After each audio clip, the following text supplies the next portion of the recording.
It was early morning in downtown San Francisco, where the fog clung stubbornly to the streets like an unwelcome guest.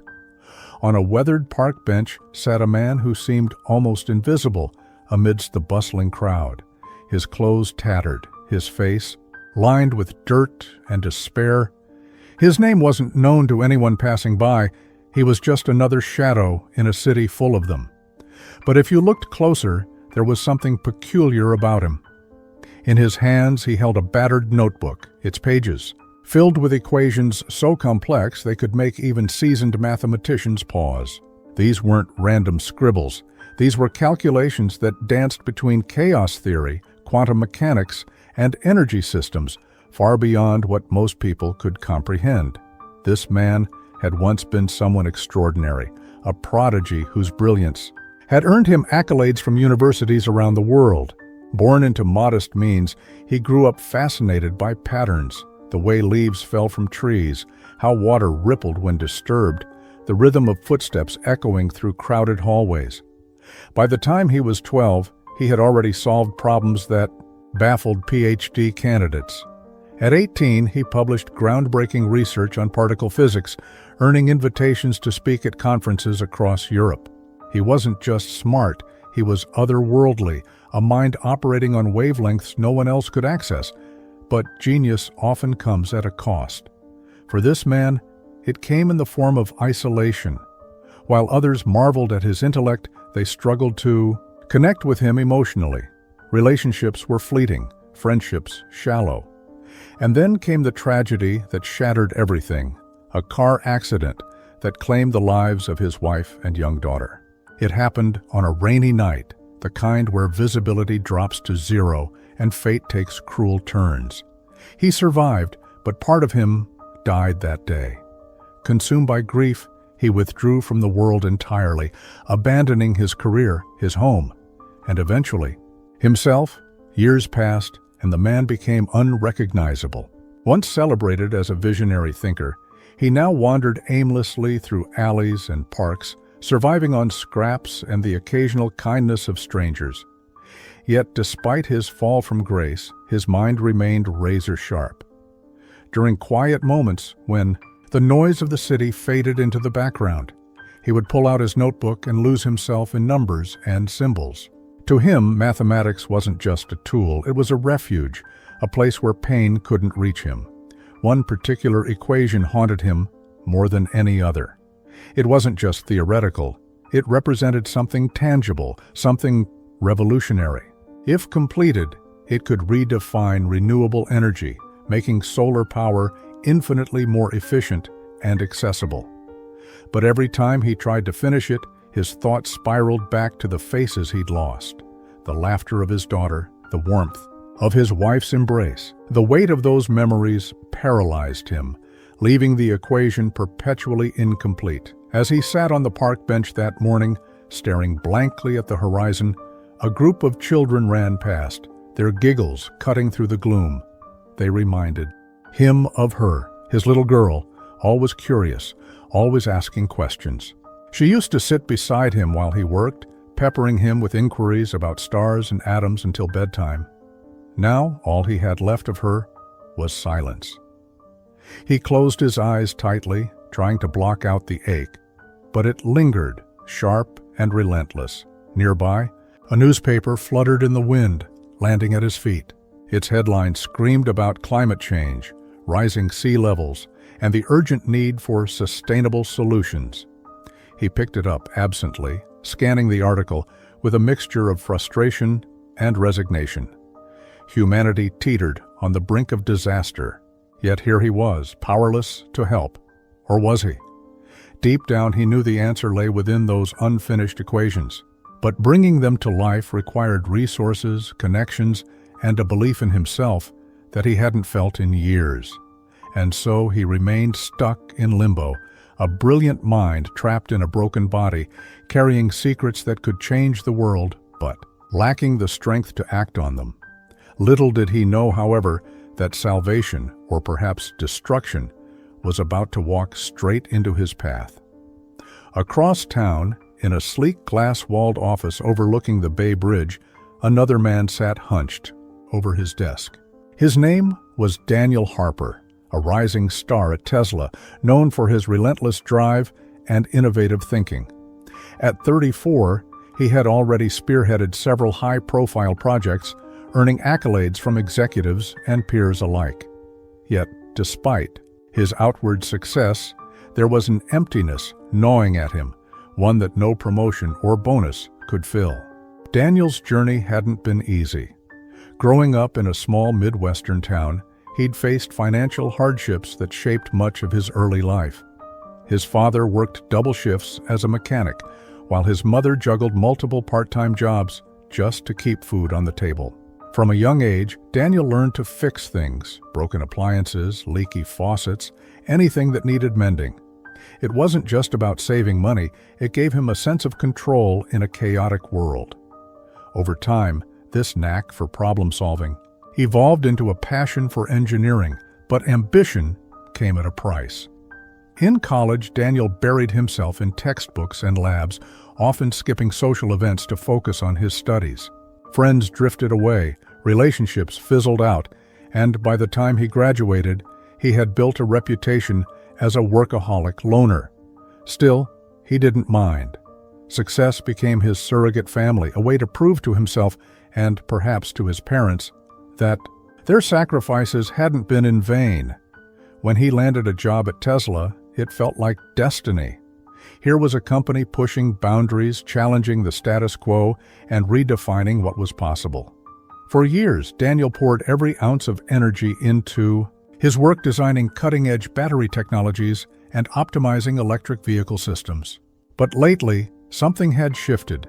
The thrill of innovation had dulled, replaced by a creeping sense of monotony. Meetings stretched on endlessly, filled with jargon-heavy presentations and corporate posturing. Deadlines loomed ominously, yet none of it seemed meaningful anymore. That morning, as sunlight streamed through the floor-to-ceiling windows of his office, Daniel found himself staring blankly at a spreadsheet. Numbers blurred together, meaningless rows of data that offered no satisfaction or purpose. He leaned back in his chair, rubbing his temples, and let his gaze wander outside. Below, cars zipped along the freeway, tiny specks moving in synchronized chaos. Beyond them, the bay shimmered under the morning sun, its surface dotted with sailboats and freighters. For a moment, he allowed himself to daydream. What if he could step away from all this, leave behind the endless cycle of deadlines and deliverables, and do something truly impactful? Something that mattered not just to shareholders, but to humanity itself? The thought lingered, tantalizing yet frustratingly vague. Then his phone buzzed, snapping him back to reality. It was a reminder for his next meeting, a strategy session with senior leadership. With a sigh, Daniel grabbed his laptop and headed down the hall. The conference room was already buzzing with chatter when he arrived. Colleagues exchanged pleasantries, sipping coffee and scrolling through emails on their phones. Daniel took his seat, nodding politely as the discussion began. The topic of the day was Tesla's latest initiative, a global campaign to promote renewable energy adoption. On paper, it sounded noble enough.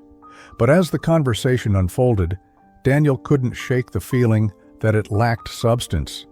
Sure, they were talking about sustainability and carbon neutrality, but where was the innovation?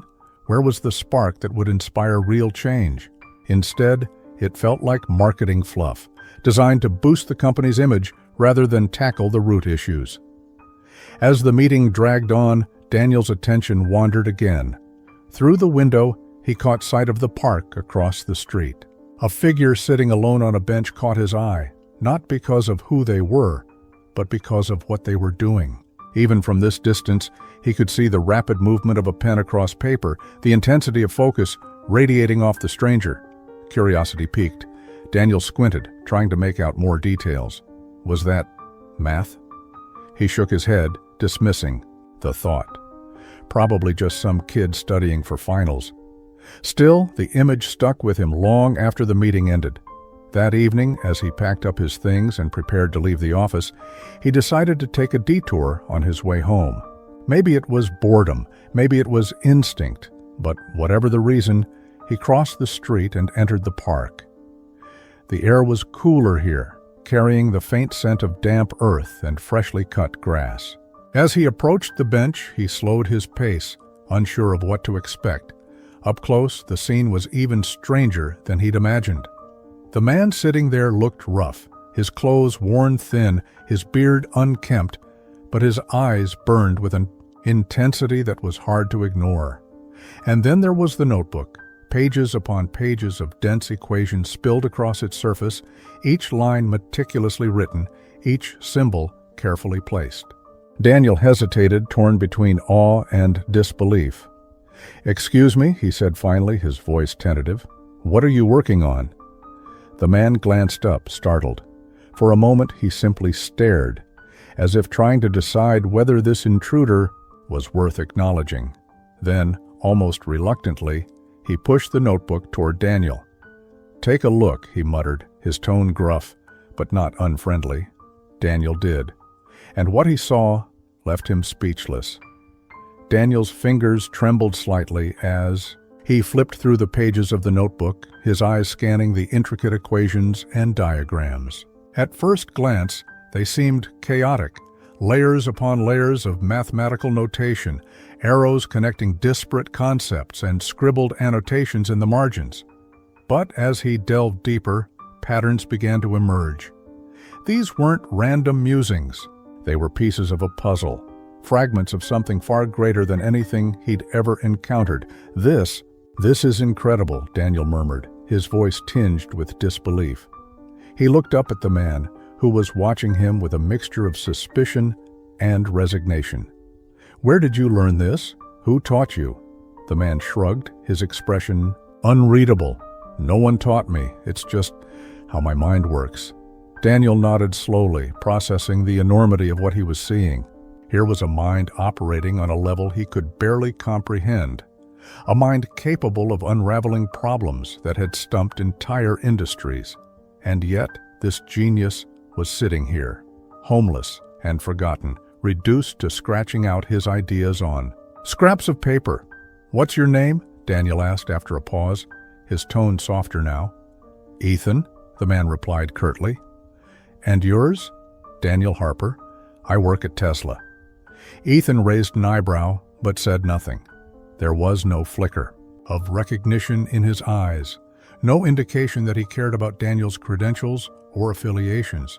To him, Daniel was just another passerby, someone who might offer a few moments of distraction before disappearing back into the crowd. But Daniel wasn't ready to disappear. Not yet. He sat down on the bench beside Ethan, ignoring the faint smell of dampness and decay that clung to the wooden slats. "Can I ask you something, Ethan? What are you working on here? What's the end goal?" Ethan hesitated, his gaze drifting toward the horizon. For a moment, Daniel thought he wouldn't answer. Then, in a low voice, almost too quiet to hear, Ethan spoke. "Energy, clean energy, something that doesn't destroy the planet or leave people behind." Daniel leaned forward, intrigued. "That's ambitious. Do you have a specific idea in mind?" Ethan gestured vaguely at the notebook. "It's all there. If I could finish it." His voice trailed off, and for the first time, Daniel noticed the cracks in Ethan's armor, the pain lurking beneath the surface, the weight of something unresolved. "You can't finish it?" Daniel pressed gently. "I don't know if I want to," Ethan admitted, his words laced with bitterness. "What's the point?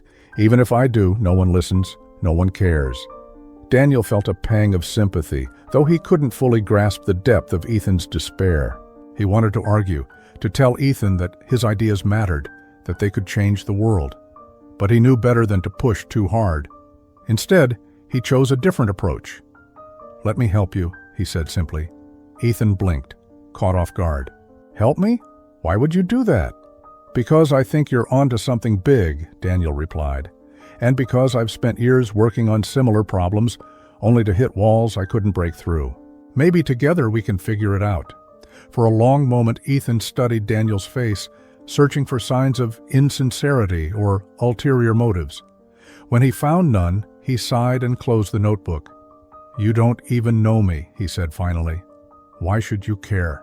"Maybe I don't need to know you to see your potential," Daniel countered. "Or maybe I'm just selfish. Either way, I'm offering. It's up to you." Ethan didn't respond immediately. Instead, he stared at the notebook in his lap, his fingers tracing the worn edges of its cover. Daniel waited patiently, sensing that this decision wasn't one Ethan took lightly. Finally, Ethan nodded, though his expression remained guarded. "Fine, but don't expect miracles. I'm not the person I used to be." "I don't need miracles," Daniel said with a small smile. "Just honesty." With that tentative agreement, the two men parted ways, for now. As Daniel walked back to his car, his mind raced with possibilities. He didn't know where this partnership would lead or whether Ethan would even follow through, but for the first time in years, he felt a spark of excitement, a sense that he was stepping into uncharted territory. Meanwhile, Ethan returned to his makeshift shelter under the bridge, the notebook clutched tightly in his hands. He told himself not to get his hopes up, not to trust too easily. Yet deep down, a tiny flame of hope flickered to life, a fragile, uncertain thing, but alive nonetheless. The days that followed were unlike anything Ethan had experienced in years. For so long, he had lived in isolation, existing on the fringes of society, invisible to everyone except those who saw him as a nuisance or a charity case. But now, for the first time in what felt like an eternity, someone was looking at him, not with pity or disdain, but with genuine curiosity and respect. That someone was Daniel Harper, a man whose motives Ethan still didn't fully trust, but whose sincerity was impossible to deny. Their collaboration began tentatively. Daniel started by offering small gestures, buying Ethan meals, providing clean clothes, and arranging for him to stay in a modest apartment temporarily rented under Daniel's name. At first, Ethan resisted, wary of accepting help from a stranger.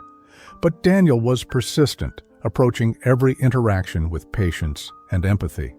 He didn't push too hard. Instead, he gave Ethan space to adjust, allowing the older man to set the pace of their relationship. One evening, as they sat together in the sparsely furnished living room of the apartment, Daniel broached the subject of Ethan's past. "You mentioned you used to work in physics," he said casually, flipping through one of Ethan's notebooks. "What happened? Why did you stop?" Ethan stiffened, his jaw tightening. It was a question he had avoided answering for years, burying the memories beneath layers of grief and self-loathing. But something about Daniel's tone, gentle yet probing, made him hesitate. "My family," Ethan said finally, his voice barely above a whisper. "They died. Car accident. After that, I couldn't keep going." Daniel nodded slowly, absorbing the weight of Ethan's words. He didn't offer platitudes or empty condolences. Instead, he simply listened, giving Ethan the space to share, as much or as little as he wanted. "They were my anchor," Ethan continued after a long pause. "Without them, I lost myself. Everything I cared about, my research, my dreams, it all felt meaningless." "I can't imagine how that must have felt," Daniel admitted quietly. "But maybe it's not too late to find meaning. Again, to pick up where you left off." Ethan didn't respond immediately. Instead, he stared at the notebook in his lap, its pages filled with equations that represented both his greatest triumphs and his deepest failures. Could he really go back? Could he reclaim the part of himself he had abandoned so long ago? Over the next few weeks, Daniel worked tirelessly to create an environment where Ethan could thrive. He secured access to resources Ethan hadn't touched in years: textbooks, scientific journals, and even a laptop equipped with advanced modeling software. He introduced Ethan to colleagues who specialized in renewable energy, framing their meetings as casual discussions rather than formal collaborations. Slowly but surely, Ethan began to re-engage with the world, his mind awakening to possibilities he had long dismissed as unreachable. Yet progress wasn't linear. There were setbacks, days when Ethan retreated into himself, overwhelmed by doubt. and fear. On one such occasion, Daniel found him sitting alone in the apartment, staring blankly at the wall. The notebook lay untouched on the table, its pages mocking him with their incompleteness. "What's wrong?" Daniel asked, concern etched across his face. "I'm stuck," Ethan muttered, frustration evident in his voice. "Every time I try to finish this equation, I hit a wall. It's like I'm missing something important." Daniel pulled up a chair beside him, studying the notebook intently. "Maybe you're overthinking it," he suggested. "Sometimes the simplest solutions are the hardest to see." Together, they pored over the calculations, bouncing ideas off each other until dawn broke over the city. By the time they reached a breakthrough, exhaustion had given way to exhilaration. For the first time in years, Ethan felt the thrill of discovery, the rush of solving a problem that had once seemed insurmountable. As weeks turned into months, their partnership deepened. They spent countless hours working side by side, transforming Ethan's fragmented ideas into coherent prototypes. Their project, a revolutionary design for a solar panel capable of capturing and storing energy with unprecedented efficiency, began to take shape. Each milestone brought new challenges, but also renewed determination. For Ethan, the process was transformative. With Daniel's support, he started to rebuild not just his career, but his sense of self-worth. He rediscovered the joy of creation, the satisfaction of seeing abstract concepts materialize into tangible results. And though the scars of his past remained, they no longer defined him. But as their success grew, so did the scrutiny. Rumors began to circulate within Tesla about Daniel's unusual side project. Colleagues whispered behind closed doors, questioning his loyalty to the company and speculating about his true intentions. Some admired his ambition, others viewed him with suspicion, wondering whether he was using Ethan's brilliance for personal gain. Daniel tried to ignore the gossip, focusing instead on the task at hand. But the pressure mounted, casting a shadow over their achievements. One afternoon, as they reviewed the latest prototype in Daniel's garage-turned-laboratory, Ethan paused mid-sentence, his expression darkening. "Do you ever wonder if we're doing the right thing?" he asked abruptly. Daniel looked up, startled by the question. "What do you mean? Is this really about changing the world? Or is it about proving something to yourself, to them?" Ethan gestured vaguely toward the window, where the distant silhouette of Tesla's headquarters loomed against the skyline. Daniel hesitated, unsure how to respond. He had asked himself the same question more times than he cared to admit. Was he helping Ethan out of altruism, or was there a part of him seeking redemption for his own dissatisfaction? Before he could answer, Ethan stood and walked to the window, gazing out at the city below. "I don't want to be anyone's pawn, Daniel," he said quietly. "Not again." The words hung in the air, heavy with unspoken fears and doubts. For the first time since their partnership began, Daniel felt the fragile trust between them begin to waver.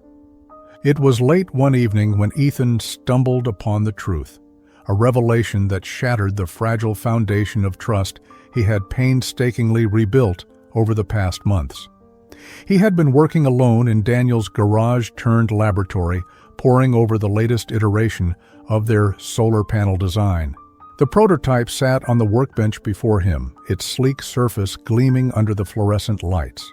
It was a masterpiece, a culmination of years of theoretical work and countless hours of experimentation. Yet something about it felt off. Ethan couldn't quite put his finger on it at first. It wasn't the design itself.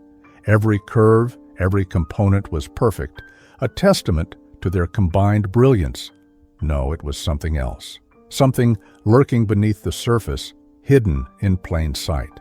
Determined to uncover the source of his unease, Ethan began sifting through the documents scattered across the desk. Blueprints, schematics, technical specifications. They all seemed in order. But then he found it, a folder labeled Patent Applications. His heart sank as he opened it. Inside were legal documents bearing Daniel's name, and only Daniel's name, as the sole inventor of the technology they had developed together. At first, Ethan thought it must be a mistake. Surely Daniel wouldn't claim credit for something that wasn't entirely his. But as he read further, the reality became undeniable. Every equation, every innovation, every breakthrough they had achieved as a team was being attributed solely to Daniel Harper. A wave of nausea washed over Ethan as the implications hit him. All those months of collaboration, all those late nights spent side by side, had been reduced to nothing more than a means to an end for Daniel. The man who had promised to help him, to support him, had betrayed him in the most profound way possible. Ethan's hands trembled as he closed the folder, his mind racing with conflicting emotions: anger, disbelief, humiliation. He wanted to confront Daniel immediately, to demand answers and explanations. But something held him back. Instead, he slipped the folder into his bag and left the garage without a word, his footsteps echoing hollowly in the empty hallway. When Daniel returned later that night, he found the workspace eerily quiet. Ethan was gone, along with several of the notebooks and prototypes they had been working on. At first, Daniel assumed Ethan had simply stepped out for fresh air or supplies. But as hours turned into days, it became clear that Ethan wasn't coming back. Daniel tried reaching out, calling Ethan's phone repeatedly, but the calls went unanswered. He visited the apartment he had rented for Ethan, only to find it abandoned, the key left on the kitchen counter.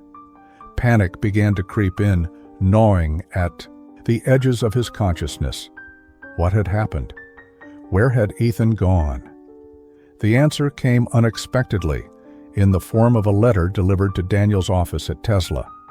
The envelope bore no return address, but the handwriting was unmistakably Ethan's. With trembling fingers, Daniel tore it open and began to read. "Daniel, I never expected gratitude from you. I didn't expect friendship either, not really. But I did expect honesty. You promised to help me, to give me a chance to rebuild my life. Instead, you used me. My ideas, my work, my pain, they're all yours now, aren't they?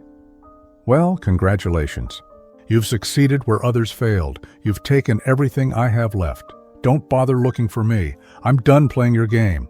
If you ever cared about making a difference, about changing the world, then maybe you should ask yourself why you needed to steal someone else's future to do it. Goodbye, Ethan." Daniel sank into his chair, the letter clutched tightly in his hand. Each word cut deeper than the last, exposing wounds he hadn't realized he carried. Guilt, shame, regret. They flooded over him in waves, leaving him breathless. How had it come to this? When had his intentions shifted from altruism to ambition? He replayed their conversations in his mind, searching for the moment things had gone wrong. Had he been too focused on proving himself, on reclaiming the sense of purpose he'd lost at Tesla? Or had he simply convinced himself that claiming the patent was justified, that it was the only way to secure funding and bring their project to life? The truth was, he didn't know, and that uncertainty haunted him. For days, Daniel wandered through his routines like a ghost, unable to concentrate on anything. His colleagues noticed the change, his distracted demeanor, the dark circles under his eyes, but no one dared ask what was wrong. Meanwhile, rumors about the mysterious disappearance of the homeless genius spread like wildfire within Tesla, fueled by whispers of unfinished projects and unexplained absences. But Daniel barely registered any of it. His thoughts were consumed by one question: how could he fix this? How could he make amends for a betrayal that felt irreparable? One night, unable to sleep, he drove aimlessly through the city, retracing the steps that had led him to Ethan in the first place. Eventually, he found himself parked outside the park where they had first met. The bench was empty now, bathed in the pale glow of a nearby street lamp. For a moment, Daniel allowed himself to imagine what might have been if he had acted differently, if he had chosen integrity over ego. Then, almost instinctively, he glanced toward the shadows beneath the bridge. There, huddled against the cold, was a familiar figure, Ethan. Without thinking, Daniel got out of the car and approached cautiously, unsure of how, or even whether, he would be received. As he drew closer, Ethan looked up, his expression unreadable. "What do you want?" Ethan asked, his voice flat but tinged with exhaustion. "I came to apologize," Daniel said, his tone raw with emotion. "I don't expect you to forgive me. Hell, I don't even know if I can forgive myself. But I need you to understand. I never meant to hurt you. I thought I was doing the right thing. I was wrong." Ethan stared at him for a long moment, his gaze piercing. Then, with a bitter laugh, he shook his head. "You still don't get it, do you? This isn't about forgiveness, it's about trust. And once that's gone, there's no getting it back." Daniel nodded slowly, the weight of Ethan's words settling heavily on his shoulders. "So, what happens now?" "That's up to you," Ethan replied, his voice softening slightly. "If you really believe in this project, in making a difference, then prove it. Do it the right way, without me." With that, Ethan turned away, disappearing into the darkness. Daniel stood there for a long time, the chill of the night seeping into his bones. The days that followed Ethan's departure were among the darkest of Daniel's life. He returned to his apartment that night, the weight of Ethan's words pressing down on him like a physical force. Sleep eluded him. Every time he closed his eyes, he saw Ethan's face, disappointed, betrayed, defeated. It was a mirror reflecting not just Ethan's pain, but his own failures. For years, Daniel had prided himself on being a problem solver. Whether it was fixing broken appliances as a child or designing cutting-edge technologies at Tesla, he had always approached challenges with logic and determination. But this was different. There was no equation to balance, no prototype to refine. This was a human problem, one rooted in trust, integrity, and the fragile bonds that connect us. And Daniel had no idea how to fix it. At first, he tried to distract himself with work. He threw himself into meetings, presentations, and deadlines, hoping the relentless pace of corporate life would drown out the guilt gnawing at him. But no matter how hard he worked, the emptiness remained. His colleagues noticed the change. Ashos, once confident leader, now seemed distant, preoccupied, almost robotic. Even his superiors began to question whether he was still committed to Tesla's mission. One evening, after yet another unproductive day at the office, Daniel found himself standing on the balcony of his high-rise apartment, staring out at the city below. The lights twinkled like stars scattered across the horizon, a reminder of humanity's collective ingenuity. Yet, instead of feeling inspired, Daniel felt hollow. What was the point of all this innovation if it came at the expense of connection, if it left people behind? He thought back to the early days of his partnership with Ethan, the excitement of discovery, the shared sense of purpose. Those moments had been real, raw, and deeply meaningful. They had reminded him why he fell in love with engineering in the first place, not for accolades or promotions, but for the chance to create something that mattered, something that could improve lives. But somewhere along the way, he had lost sight of that.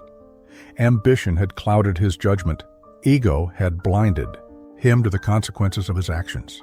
And now, because of his choices, Ethan was gone, back to the shadows, carrying the burden of betrayal alongside the brilliance that had once promised to change the world. Daniel clenched the railing, frustration bubbling to the surface. "Damn it," he muttered under his breath. "What have I done?" The question echoed in his mind long after he stepped away from the balcony. It wasn't rhetorical. It demanded an answer.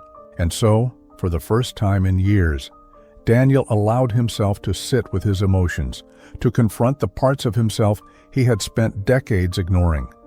He realized that his desire to patent Ethan's ideas hadn't stemmed from malice, but from fear. Fear of failure, fear of insignificance, fear of losing the validation he had come to rely on as a measure of success. In trying to protect himself, he had hurt someone who trusted him, someone who had already endured more pain than anyone should bear. The realization hit him like a punch to the gut. He couldn't undo what he had done, but he could choose how to move forward. And for the first time in a long time, Daniel felt a flicker of clarity, a sense of direction that transcended ambition or achievement. The next morning, he called, in sick to work, an unprecedented move for someone known for his relentless dedication. Instead of heading to the office, he drove to the park where he had first met Ethan. The bench was empty, just as it had been the night before. But Daniel didn't leave. He sat there for hours, watching the world pass by, letting memories wash over him. By the end of the week, he had made a decision. He resigned from Tesla. It wasn't an easy choice. Leaving meant walking away from everything he had built, his career, his reputation, his identity. But staying would mean perpetuating the cycle of compromise and self-interest that had led him astray in the first place. If he truly wanted to honor Ethan's vision, and perhaps redeem himself in the process, he needed to start over. With his severance package and savings, Daniel rented a small workspace in an industrial district on the outskirts of the city. It wasn't glamorous, just a converted warehouse with peeling paint and exposed beams, but it was functional. More importantly, it was free from the pressures and politics of corporate life. His first task was to rewrite the patent application. This time, Ethan's name appeared prominently as the primary inventor. Every contribution, every insight, every breakthrough was meticulously documented and credited. Daniel knew it wouldn't erase the harm he had caused, but it was a start, a tangible step toward accountability. Next, he began reaching out to organizations dedicated to supporting marginalized innovators. He pitched Ethan's project not as his own, but as a collaborative effort, born out of adversity and resilience. To his surprise, several groups expressed interest, offering funding, resources, and platforms to showcase the technology, but none of it felt complete without Ethan. Daniel spent weeks searching for him, retracing their old haunts and asking around shelters and community centers. Most people shrugged or shook their heads, unfamiliar with the man he described. Just when he was about to give up hope, a volunteer at a local soup kitchen mentioned seeing someone matching Ethan's description near an abandoned building downtown. That night, Daniel went there, his heart pounding with a mix of anticipation and dread. Sure enough, Ethan was there, huddled in a makeshift shelter constructed from cardboard and tarps. A dim lantern cast flickering shadows across his face, highlighting the weariness etched into his features. "Ethan," Daniel said, softly, kneeling beside him. "I've been looking everywhere for you." Ethan glanced up, his expression guarded. "Why?" "Because I need your help," Daniel admitted. "Not because I think I can fix everything, I know I can't, but because this project, it belongs to you, not me, and I want to see it through, not for recognition, not for profit, but because it matters." Ethan studied him silently, searching for signs of insincerity. When he found none, he sighed and looked away. "You don't owe me anything, Daniel. You've already taken enough." "I disagree," Daniel replied firmly. "I owe you everything. Without you, none of this would exist.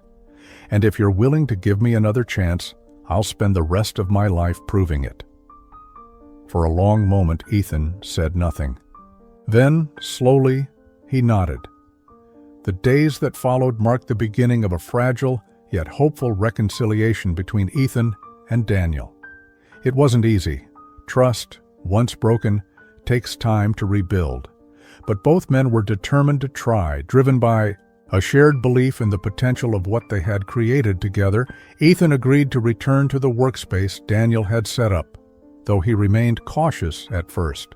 He kept his distance, observing Daniel's actions closely, testing the sincerity of his words. For Daniel, this period was humbling. He understood that apologies weren't enough. He needed to demonstrate through consistent effort that he was committed to making amends. Their initial interactions were awkward, filled with long silences and tentative exchanges. Yet beneath the surface there was a quiet determination, a mutual desire to move forward despite the scars of the past. Slowly but surely, they began to find their rhythm again, The workspace became their sanctuary, a place where old wounds could heal and new ideas could flourish. They worked side by side, revisiting the solar panel design with fresh eyes. Ethan brought his theoretical brilliance, while Daniel contributed practical expertise honed from years in the industry. Together, they refined the prototype, addressing flaws and optimizing performance until it surpassed even their wildest expectations. But this time, their collaboration was rooted in equality. Every decision was made jointly, every contribution acknowledged openly. Daniel insisted on documenting every step of the process, ensuring that Ethan's role as the primary inventor was undeniable. He also reached out to legal advisors specializing in intellectual property rights, securing Ethan's ownership of the patent without question. As the project neared completion, they faced one final hurdle: funding. While several organizations had expressed interest earlier, securing the resources needed to scale production required more than just technical merit. It demanded storytelling. Daniel took the lead on this front, crafting a narrative that highlighted not just the technology itself, but the journey behind it. He spoke candidly about his mistakes, framing the project as a testament to resilience, forgiveness, and the power of second chances. His vulnerability resonated deeply, capturing the attention of investors and media outlets alike. One particularly pivotal moment came during a presentation at a renewable energy summit. Standing before an audience of industry leaders, policymakers, and innovators, Daniel introduced Ethan, not as a collaborator or assistant, but as the visionary mind behind the breakthrough. "This isn't my story," Daniel said, gesturing toward Ethan, who stood nervously beside him. "It's his." Ethan didn't just design a revolutionary solar panel, he redefined what's possible when we choose to see value in everyone, regardless of circumstance. This project represents hope, not just for clean energy, but for humanity itself. The room erupted in applause, and for the first time in years, Ethan allowed himself to feel proud of his work. The recognition wasn't about fame or accolades, it was validation that his ideas mattered, that his voice deserved to be heard. With funding secured, production began in earnest. Factories were retrofitted, supply chains established, and partnerships forged with communities around the world. Within months, the first wave of panels rolled off assembly lines destined for regions most affected by climate change and energy poverty. The impact was immediate and profound. Villages in sub-Saharan Africa, previously reliant on costly and unreliable diesel generators, gained access to affordable, sustainable electricity. Remote schools powered their classrooms, enabling students to study after sunset. Hospitals operated critical equipment without fear of blackouts. News outlets hailed the invention as a game changer, a beacon of progress in an era defined by environmental crises. Yet for Ethan and Daniel, the greatest reward wasn't the accolades or headlines, it was the knowledge that they had made a difference. Through their combined efforts, they had transformed a dream born in the margins of society into a reality that touched millions of lives. Over time, their relationship evolved beyond professional collaboration. They became friends, imperfect, flawed but deeply connected by shared experiences and mutual respect.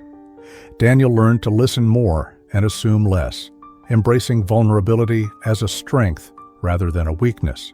Ethan, in turn, rediscovered a sense of purpose, finding solace in the idea that his pain had not been in vain. One evening, as they stood on the rooftop of the warehouse-turned-workspace, watching the sun dip below the horizon, Daniel broke the silence. "Do you ever think about how different things might have been if we hadn't met?"